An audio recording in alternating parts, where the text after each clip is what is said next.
Gujarat ફર્સ્ટનું buzzer વાગી ચૂક્યું છે અને હવે અમદાવાદ કોંગ્રેસ કાર્યાલય પર જે હોબાળો થયો છે, જે ગુંડાગર્દી સામે આવી કોંગ્રેસ અને ભાજપના કાર્યકરોની, તેના વિશે વાત કરીશું। કોંગ્રેસ ભાજપના કાર્યકરો અહીંયા આમને સામને આવી ગયા છે અને અહીંયા ભારે હોબાળો થયો તો દ્રશ્યોમાં પણ આપ જોઈ શકો છો। આમને સામને બંને પક્ષે પથ્થરમારો થયો, કાચની બોટલો ફેંકવામાં આવી। પોલીસે હવે જે અટકાયતનો દોર શરૂ કર્યો છે, ભાજપ કોંગ્રેસના બંને જે કાર્યકરો છે, નેતાઓ છે, તેમની અટકાયતનો દોર શરૂ થયો છે। હમણાં આપણે જોયું કે જે કોંગ્રેસ નેતા પ્રગતિ આહિર છે, તેમને પણ પોલીસની જીપમાં બેસાડી તેમને લઈ જવામાં આવ્યા છે। દ્રશ્યોમાં જોઈ શકાય છે, એક બાજુ બેરિકેડ્સ લગાવે છે અને બીજી બાજુ કોંગ્રેસના મહિલા નેતા પ્રગતિ આહિર પણ પ્રતિકાર કરી રહ્યા છે। બીજી બાજુ અહીંયા જે પોલીસ કર્મી છે તે ખૂબ જ ગંભીર રીતે તે ઘાયલ પણ થયા છે, પગમાં તેમને લોહી નીકળવા લાગ્યું છે, એટલે તેમને ઈજાઓ પહોંચી છે। કોંગ્રેસ ભાજપના કાર્યકરોની ગુંડાગર્દી અહીંયા સામે આવી છે। લગભગ અડધો કલાક પહેલા આ ઘટના બની। હકીકતમાં રાહુલ ગાંધીના નિવેદનનો વિરોધ કરવા માટે આ પહોંચ્યા હતા રાજકીય પક્ષના કાર્યકરો, અને તેવામાં અહીંયા તેમનો વિરોધ શેના માટે હતો કે રાહુલ ગાંધીએ હિન્દુ સમાજને હિંસક કહ્યો છે। રાહુલ ગાંધી આ નિવેદન પાછું ખેંચે તે વાતને લઈ ભાજપ અને એબીવીપીના કાર્યકરો અહીંયા પહોંચ્યા, પરંતુ અહીંયા તો તે પોતે જ હિંસાનો વિરોધ કરવા માટે પહોંચ્યા હતા, પરંતુ જાતે તેમણે હિંસા કરી, આમને સામને પથ્થરમારો કર્યો। કેટલાક પોલીસ કર્મી પણ આ પથ્થરમારામાં ઇજાગ્રસ્ત થયા છે। સવાલ એ છે કે આ જે કાર્યકરો છે, આ જે રાજકીય પક્ષના જે ગુંડાઓ છે, આ ગુંડાઓને ક્યારે ઝડપવામાં આવશે, ક્યારે તેમની સામે કાર્યવાહી થશે? અને સીધી જ બેદરકારી પોલીસની તો છે જ, સાથે સાથે ભાજપ અને કોંગ્રેસના જે કાર્યકરો છે, નેતાઓ છે, તેમની પણ છે। કેમ તેમણે આ જે ગુંડા તત્વો છે તેમને પ્રોત્સાહન આપ્યું, કેમ તેને અટકાવવામાં આવ્યા? બંને પક્ષે આ બેદરકારી મોટી રાખવામાં આવી છે। ભાજપ અને કોંગ્રેસના કાર્યકરો બંને અહીંયા હિંસક પ્રદર્શન કર્યું છે। સવાલ એ છે કે શું આ લોકો ગુજરાતમાં જનપ્રતિનિધિત્વ કરશે? ગુજરાતની શાંતિ ડહોળવાનું કાવતરું અહીંયા છે, ગુજરાતની શાંતિ ડહોળવાનો પ્રયત્ન અહીંયા કરવામાં આવ્યો। શું આ લોકો લોકતાંત્રિક રીતે વિરોધ નથી જાણતા? આમ તો આખી ચૂંટણીમાં બંધારણની વાત કરવામાં આવે છે, બંધારણના મૂલ્યોની વાત થાય છે, લોકશાહીની વાત થાય છે, તો શું આ લોકશાહી છે? શું આ બંધારણના મૂલ્યોનું પાલન છે? અહીંયા તો બંધારણની હસી ઉડાવવામાં આવેલી છે, મજાક બનાવવામાં આવેલો છે, કારણ કે તમે સીધો જો કાયદો હાથમાં લીધો છે અને જેને આ કાયદાનું પાલન કરાવવાનું છે, અમલવારી કરાવવાની છે, તે કાયદાના રક્ષકો શું કરી રહ્યા છે? તે ચૂપચાપ માત્ર અપીલ કરી રહ્યા છે કે ભાઈ સાહેબ, તમે અહીંયા પથ્થરમારો ન કરો, તમે અહીંયાથી નીકળી જાઓ। બીજા દ્રશ્યો તમે જોયા હતા કે જ્યાં સિવિલ ડ્રેસમાં કેટલાક પોલીસ કર્મી હતા, તેમની હાજરીમાં, જી હા, તેમની હાજરીમાં પથ્થરમારો થયો, છતાં પણ તેમને હટાવવામાં ન આવ્યા, છતાં પણ તેમને અટકાવવામાં ન આવ્યા। અને ન માત્ર ભાજપ કે ન માત્ર કોંગ્રેસ, બંને પક્ષના કાર્યકરો આમને સામને પથ્થરમારો કરતા હતા, પોલીસ ફક્ત મૂક પ્રેક્ષક બની હતી। કલ્પિન ત્યાંથી સીધા અપડેટ્સ આપી રહ્યા છે। કલ્પિન, આ હાલ ત્યાં શું સ્થિતિ છે? તમે તમારી નજરે શું જોયું ત્યાં? વિકાસ જુઓ, ખાસ કરીને આજે જે પ્રમાણે લોકશાહીને કાળો કલંક લગાવે તે પ્રમાણે આજે ગુજરાતના અમદાવાદની અંદર આજે ઘટના સર્જાઈ। એક નિવેદન હતું અને નિવેદનની બાદ જે પ્રમાણે લોકતાંત્રિક પદ્ધતિના આધાર પર વિરોધ પ્રદર્શન થવું જોઈએ તે ન થયું અને આ વિરોધ પ્રદર્શને હિંસક સ્વરૂપ ધારણ કર્યું, જે આ ગાંધીના ગુજરાતને, આ સરદારના ગુજરાતને ક્યારેય ન શોભે તે પ્રમાણેની સ્થિતિ હતી। મારી સાથે કોંગ્રેસના મુખ્ય પ્રવક્તા ડોક્ટર મનીષ દોશી સાહેબ છે, તેમની સાથે વાતચીત કરીશું। સાહેબ, કેવી રીતે જોવો છો આજનો આખો એ ઘટનાક્રમ?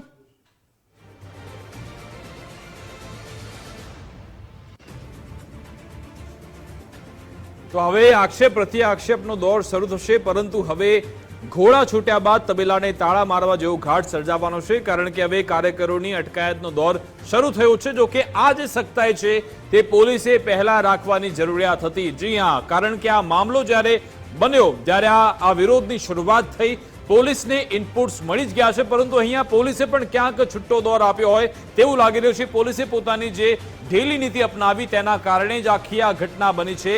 અમદાવાદ કે જાણે કે આખો જે કોંગ્રેસ કાર્યાલયનો વિસ્તાર છે સમરાંગણ બની ગયો છે, જાણે કે યુદ્ધનો વિસ્તાર હોય, સામ સામે જાણે કે અહીંયા પથ્થરમારો થાય છે, એકબીજાને મારામારી કરવામાં આવે છે, ગાળાગાળી થાય છે, એકબીજાને ઉશ્કેરવામાં આવે છે, છતાં પણ પોલીસ અહીંયા શાંત બેઠી છે।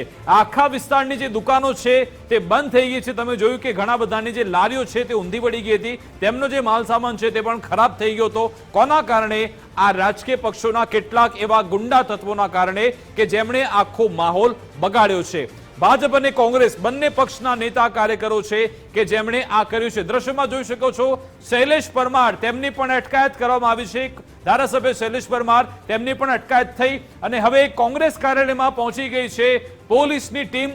એક બાદ એક નેતા કાર્યકરોની અટકાયત કરવામાં આવી છે. જોઈ શકો છો ધારાસભ્ય શૈલેષ પરમારની પણ અત્યારે ટીંગાટોળી કરીને તેમને લઈ જવામાં આવી રહ્યા છે. પ્રગતિ આહિરને પણ આપણે જોયા હતા કે જેમની પણ અટકાયત થઈ હતી. એક બાદ એક હવે નેતાઓની અટકાયતનો દોર શરૂ થયો છે અને અહીંયા પોલીસે ખાસ કરી કોંગ્રેસ નેતા કાર્યકરોની કાર્યવાહી અત્યારે હાલ થઈ રહી છે. આપણે અત્યારે અહીંયા પોલીસના બંદોબસ્ત ચાલુ છે અને જે પોલીસે તાત્કાલિક બધું કંટ્રોલમાં લીધું અને અત્યારે જે કેટલાક ઇસમોને ડિટેન કરવામાં આવ્યા છે અને આગળની કાર્યવાહી કરવામાં આવશે. સાહેબ, એવો આક્ષેપ છે કે ભાજપના કાર્યકર્તાઓને પોલીસ સાથેથી છોડાઈને લઈ જવામાં આવે છે, પોલીસ કશું કરી નથી રહી, એવી વાત છે, શું કહેશો? એ અત્યારે પોલીસ દ્વારા જે છે સંપૂર્ણ બંદોબસ્ત રાખવામાં આવેલું હતું અને અત્યારે તમામ કંટ્રોલમાં કરી લીધું છે અને અત્યારે શાંતિ છે. સાહેબ, કેટલા લોકોની ખાસ અટકાયત કરવામાં આવી છે? એ અત્યારે અહીંયા શાંતિ છે અને પછી જે પોલીસ સ્ટેશનમાં કેટલા ડિટેન થયા છે એને બાબતને જાણ કરવામાં આવશે.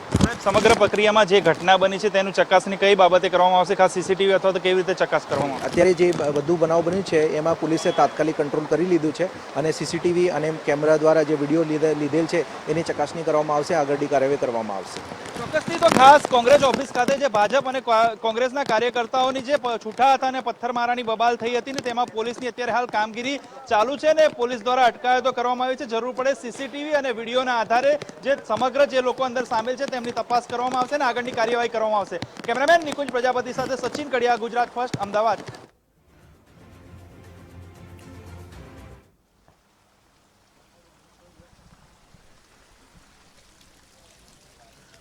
તો સેક્ટર 1ના એડિશનલ સીપી નીરજ બડગુજરને તમે સાંભળ્યા. તેમણે કહ્યું કે હાલ આ મામલો શાંત પડી ગયો છે અને સીસીટીવીના માધ્યમથી, સર્વેલન્સના માધ્યમથી અમે તપાસીશું કે આખરે કોણ આરોપીઓ છે, કોણ આ ગુંડા તત્વો છે. પરંતુ સવાલ એ છે કે તમે આ ગુજરાતની જે શાંતિ છે તે ડહોળવાનો, ગુજરાતની શાંતિ બગાડવાનો પ્રયત્ન કેમ કર્યો? આ સવાલ છે ગુજરાતની જનતા પૂછી રહી છે. તમારે જો વિરોધ કરવો હોય તો શાંતિથી વિરોધ કરો, લોકતાંત્રિક ઢબે કરો. માહોલ બગાડવાનો પ્રયત્ન કેમ કરો છો? તમે આ વિડીયોમાં જોયું, આ વિડીયો એ ચાડી ખાય છે કે આખો વિસ્તાર છે ત્યાં શાંતિ ડહોળાઈ ચૂકી છે. લોકોમાં એક દહેશતનો માહોલ છે. ચારે બાજુ જે દુકાનો છે તે બંધ થઈ ગઈ છે કારણ કે અહીંયા પથ્થરમારો કરવામાં આવી રહ્યો છે. અને પથ્થરમારો કોણ કરે છે? ભાજપ અને કોંગ્રેસના કાર્યકરો. એક જાણે કે ગુંડા મવાલી હોય તે રીતની અહીંયા સ્થિતિ સર્જાઈ હતી. ગુંડા મવાલી જાણે કે ગેંગ વોર કરતા હોય તે રીતની ગેંગ વોર ભાજપ અને કોંગ્રેસના કાર્યકરોએ કરી હતી. આ રીતે કોંગ્રેસના કાર્યકરો, ભાજપના કાર્યકરોએ જે હાથમાં કાયદો લીધો છે તેમને ક્યારે ઝડપવામાં આવશે? અને મારો સવાલ એ પણ છે, પોલીસ કેમ મુખ પ્રેક્ષક બની? તમે જોયું કે જે પોલીસ કર્મીઓ અત્યારે કાર્યકરોની, નેતાઓની અટકાયત કરી રહ્યા છે, આ એ જ પોલીસ કર્મી છે કે જે ત્યારે શાંતિથી ત્યાં બેઠી હતી, શાંતિથી બસ જોઈ રહી હતી કે તમે પથ્થરમારો કરી લો પછી અમે બધાને પકડી લઈશું. પોલીસની વાહન ત્યાં ઊભી છે, આટલી મોટી માત્રામાં પોલીસનો કાફલો છે, છતાં પણ આ ગુંડા તત્વોને કેમ છૂટો દોર આપવામાં આવ્યો? ગુજરાતની જનતાને તમે શું સંદેશ આપવા માંગો છો? કે શું તમે તમારા ગળામાં કોંગ્રેસનો કે ભાજપનો ખેસ હશે તો તમે ગમે તે કરી લેશો અને તમે ગમે તે કરવાની તમને સત્તા હશે, તમને પરમિશન છે? શું ગુજરાત પોલીસ આ સંદેશ આપી રહી છે? ક્યાં સુધી ભાજપ અને કોંગ્રેસના કાર્યકરો કાયદો હાથમાં લેતા રહેશે? પોલીસની બેદરકારી તો છે, સાથે સાથે ભાજપ અને કોંગ્રેસના કાર્યકરોની, નેતાઓની એટલી બેદરકારી છે કારણ કે આ જે છે સુનિયોજિત કાવતરું છે. જી હા, માહોલ બગાડવાનો પ્રયત્ન છે. અને બીજી બાજુ આ જે કાર્યકરો, નેતા હોય છે તે પોતાના જે રાજકીય આંખા હોય છે તેમની આંખોમાં પોતાનો સારો રિપોર્ટ બતાવવા માટે કે જો અમે કઈ રીતે વિરોધ કર્યો, જો અમે કઈ રીતે આખો મુદ્દો ઉછાળ્યો, કઈ રીતે અમે મીડિયામાં ચમક્યા, તે રાજકીય આંખા તરફથી પોતાની પીઠ થપથપાવવામાં આવે તે માટે આ પ્રકારનું કૃત્ય કરતા હોય છે. પરંતુ આવા જે ગુંડા તત્વો છે, આવા જે અસામાજિક તત્વો છે તેમને ડામવા જરૂરી છે. અને તેમને ડામશે કોણ? તેમને ડામવાની સત્તા છે પોલીસના હાથમાં છે. પોલીસે પહેલાથી જો અહીંયા તૈયારી કરી હોત તો અહીંયા આ મામલો વિસકે ન હોત. હમણાં આપણે જોઈશું કે 4-5 દિવસ પછી અમદાવાદમાં રથયાત્રા થવાની છે. રથયાત્રા પહેલા તમે જોવો છો કે આ સ્થિતિ સર્જાય છે. તમે સર્વેલન્સ કહો છો, હેલિકોપ્ટરથી તમે સર્વેલન્સ કરો છો. શું આ સર્વેલન્સ તમે કર્યું છે? શું આ રીતે તમે ડ્રોનનો ઉપયોગ કરશો કે અહીંયા સરેઆમ પથ્થરમારો થાય છે? આટલા બધા પથ્થર અહીંયા એકઠા થઈ ગયા, આટલી બધી અહીંયા દારૂની બોટલ એકઠી થઈ ગઈ, કાચની બોટલ એકઠી થઈ ગઈ, ત્યાં સુધી ગુજરાત પોલીસને ખબર ના પડી?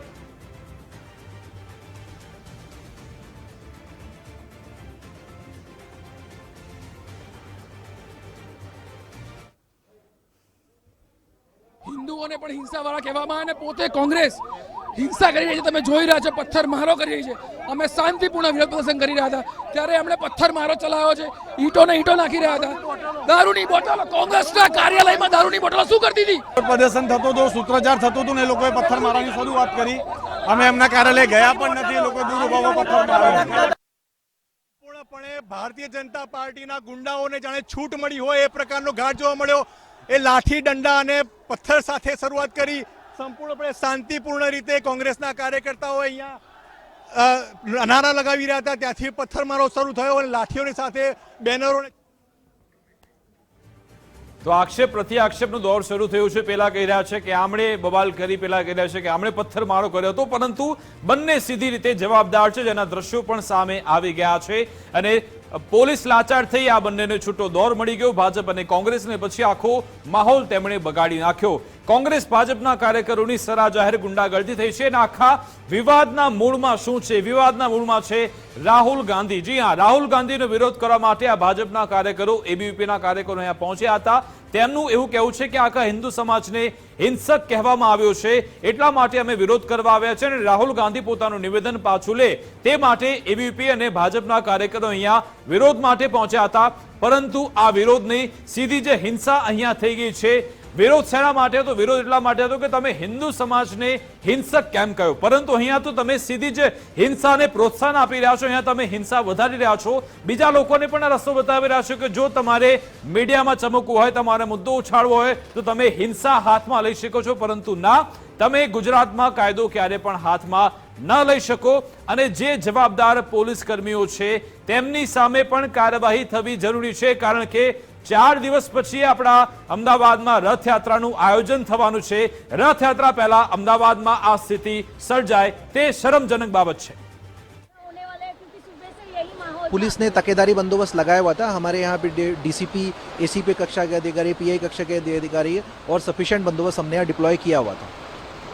फिर भी ये पथराव कैसे हुआ? ये पत्थर मतलब इतनी मात्रा में पत्थर कहाँ से आया? जी, हमने अभी यहाँ पर जो है वो सीसीटीवी और जो कैमरे के द्वारा पूरी तपास करी जाएगी और इसके बाद में कार्रवाई करी जाएगी.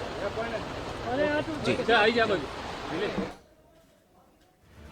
સેક્ટર 1ના એડિશનલ સીપી કહી રહ્યા છે કે અમે હવે કાર્યવાહી કરીશું, સીસીટીવી તપાસીશું. સીસીટીવી તપાસવાની તમારી જરૂરિયાત નથી, કારણ કે તમે જોયું છે ને તેમ ઇનપુટ્સ તમને મળી જ જતા હોય છે કે અહીંયા કોણ કાવતરા ઘડે છે, કોણ ષડયંત્ર રચે છે, બધી જ વિગતો તમને મળતી હોય છે. પરંતુ તમારે કાર્યવાહી કરવી નથી હોતી, કારણ કે ઉપરથી કેટલુંક પોલિટિકલ પ્રેશર પણ આવતું હોય છે. સવાલ એ છે કે આ જે ગુંડા તત્વો છે, શું આ લોકો ગુજરાતમાં જનપ્રતિનિધિત્વ કરવાના છે? અને બીજા દ્રશ્યો તમે જોઈ રહ્યા છો કે હવે પોલીસે તપાસની શરૂઆત કરી છે. આ વિસ્તારમાં જે દારૂની બોટલ ફેંકવામાં આવી હતી, કેટલીક એવી વસ્તુઓ ફેંકવામાં આવી હતી, તેની તપાસ હાલ થઈ રહી છે. પોલીસનો અહીંયા કાફલો તૈનાત થઈ ચૂક્યો છે. બીજા 2 દ્રશ્યો છે અડધી કલાક પહેલાના છે કે જ્યારે બીજા 2 દ્રશ્યો પહેલા અડધા કલાક પહેલાના છે, જ્યારે અહીંયા પથ્થરમારો થયો હતો. અને બીજા પહેલી સ્ક્રીનમાં તમે લાઈવ દ્રશ્યો જોઈ રહ્યા છો કે જ્યાં કોંગ્રેસ કાર્યાલયની અંદર અત્યારે પોલીસ પહોંચી ગઈ છે. કઈ રીતે અહીંયા પથ્થરો એકઠા થયા હતા, કઈ રીતે અહીંયા લાકડીઓ, દંડા એકઠા કરવામાં આવ્યા, કઈ રીતે અહીંયા દારૂની બોટલ પહોંચી, કાચની બોટલ પહોંચી, તે જથ્થો શું અહીંયા છે કે કેમ, તેની તપાસ કરવામાં આવી છે. અને સૌથી મોટા સમાચાર એ છે કે અહીંયા ધારાસભ્ય, જી હા, કોંગ્રેસના ધારાસભ્ય છે શૈલેષ પરમાર, તેમની અટકાયત પણ થઈ ચૂકી છે, જેના દ્રશ્યો આપણે થોડી મિનિટો પહેલા જોયા હતા. કોંગ્રેસના મહિલા નેતા પ્રગતિ આહિર, તેમની પણ અટકાયત થઈ ચૂકી છે. અને બીજી બાજુ કોંગ્રેસ કાર્યાલયની અંદર પોલીસ પહોંચી ગઈ છે. જી હા, ત્યાંના દ્રશ્યો તમે જોઈ રહ્યા છો. એક ઓફિસ, એક ખૂણો અત્યારે ખંગાળવામાં આવી રહ્યો છે. આ જે કોંગ્રેસનો વિભાગ છે તેની અંદર પોલીસ તપાસ કરી રહી છે કે જ્યાં શું અહીંયા કોઈ એવું મટીરિયલ હતું, શું અહીંયા એવો જથ્થો હતો કે જે આ હિંસા કરવામાં આવી છે તેમાં ઉપયોગમાં લેવામાં આવ્યો હોય, અને આ બધી સામગ્રી કોણે એકઠી કરી હતી તે મામલે પોલીસ તપાસ કરી રહી છે. પરંતુ કોંગ્રેસ કાર્યાલયમાં પણ સીસીટીવી હશે. જો પોલીસ ત્યાંના સીસીટીવી તપાસે તો પણ તેની બધી વિગતો બહાર આવી જશે, કારણ કે ઘણી બધી અવરજવર અહીંયા થઈ હશે. અમારા સંવાદદાતા સચિન ત્યાંથી સતત અપડેટ્સ આપી રહ્યા છે. વિરુદ્ધ જે છૂટા હાથના પથ્થરમારા થયા હતા ત્યારબાદ જે પોલીસ સમગ્ર ઘટનાની હાલ તપાસ કરી રહી છે. કોંગ્રેસ ઓફિસની નીચે ખાસ અત્યારે આપ દ્રશ્યોમાં જોઈ શકો છો કે પોલીસની કાર્યવાહી ચાલુ છે, અને તે તમામ જે લોકો છે તેમના વિડીયો માધ્યમથી અને સીસીટીવીના માધ્યમથી, તદુપરાંત જે છે પોલીસ જે ખાસ કોંગ્રેસ ઓફિસની નીચે જે ઓફિસો છે, રૂમ છે, તેની ઝીણવટપૂર્વક તપાસ કરી રહી છે. પથ્થરના જે વિઝ્યુઅલ લઈ રહ્યા છે, વિડીયોગ્રાફી મારફતે આખી જે આ ઘટના છે તેને કવર કરવામાં આવી રહી છે, ને તેના આધારે ખાસ આખી તપાસ હાથ ધરવામાં આવશે, ને તપાસ બાદ જે તમામ કાર્યવાહી કરવામાં આવશે. પરંતુ હાલ જે રીતે દ્રશ્યો જોઈ શકો છો કે પોલીસ સદંતર રીતે જે એકદમ ઝીણવટપૂર્વક તપાસ કરી રહી છે. જોઈ શકો છો દ્રશ્યોમાં કે લાકડીઓ અહીંથી જે બરામદ કરવામાં આવી રહી છે, ને ખાસ જે આખી તૈયારીઓ હતી કે તે પ્રમાણે ખાસ પોલીસ ચેકિંગ હાથ ધરી રહી છે. ને જે રીતે છૂટા હાથની પથ્થરમારાની બબાલ થઈ હતી છેલ્લા 1-1.5 કલાકથી, જે પરિસ્થિતિ વણસી છે, જેને લઈને કોંગ્રેસ ઓફિસને સમગ્ર જે પોલીસ જે વિભાગ જે છે તેના દ્વારા કવર કરી અને બંદોબસ્ત ગોઠવવામાં આવી રહ્યો છે. જે રીતે પોલીસ અત્યારે હાલ તપાસ કરી રહી છે, ખાસ આ વિસ્તાર કોંગ્રેસની જે આસપાસનો વિસ્તાર છે ત્યાં તમામ જે અત્યારે હાલ લાકડીઓ હોય કે પથ્થરો હોય તે તમામ વસ્તુની અત્યારે હાલ ઝીણવટપૂર્વક તપાસ કરી રહી છે, ને જેને લઈને સમગ્ર ઘટના જે ખાસ અત્યારે આપ જોઈ શકો છો કોંગ્રેસ ઓફિસના આ દ્રશ્યો છે, અને અહીં અત્યારે હાલ પોલીસની કાર્યવાહી ચાલુ છે. સતત જે કોંગ્રેસના દેખાવો અને કોંગ્રેસના જે રીતે અત્યારે હાલ તપાસ ચાલી રહી છે, ખાસ વિસ્તારમાં પથ્થરમારો થયો હતો બંને પક્ષ દ્વારા. મહત્વનું વાત છે કે કાર્યવાહી થઈ રહી છે, અને ખાસ અટકાયત કરવામાં આવી હતી પોલીસ દ્વારા. જે કોંગ્રેસના કાર્યકર્તાઓ હોય કે પછી ભારતીય જનતા પાર્ટીના કાર્યકર્તાઓ હોય, સમગ્ર આ ઘટનાને લઈને જે પરિસ્થિતિ વણસી હતી જેને લઈને અત્યારે હાલ પોલીસ સતર્ક થઈ ગઈ છે ને તપાસ કરી રહી છે. કેમેરામેન નિકુંજ પ્રજાપતિ સાથે સચિન કડિયા, ગુજરાત ફર્સ્ટ, અમદાવાદ. તો કોંગ્રેસ કાર્યાલયની અંદરના દ્રશ્યો તમે જોયા કે જે પોલીસની ટીમ અંદર ઘૂસી ગઈ છે અને હવે તપાસ કરવામાં આવી. તપાસ કરતા પોલીસને કેટલીક લાકડીઓ, લાઠી અહીંયાથી મળી છે, જેનો ઉપયોગ અહીંયા કરવામાં આવ્યો હતો મારામારી કરવામાં. પોલીસે આ આખું જે મટીરિયલ છે તે જપ્ત કર્યું છે. કેટલાક લોકોની પણ અટકાયત કરી છે. તપાસને અંતે પોલીસનું જે સત્તાવાર નિવેદન છે તે હજુ સુધી નથી આવ્યું કે કઈ રીતે આખી હિંસા થઈ હતી, કઈ રીતે ભાજપ કોંગ્રેસના કાર્યકરો આમને સામને આવી ગયા. પોલીસે કહ્યું છે અમે સીસીટીવી તપાસી સમગ્ર રિપોર્ટ આપીશું.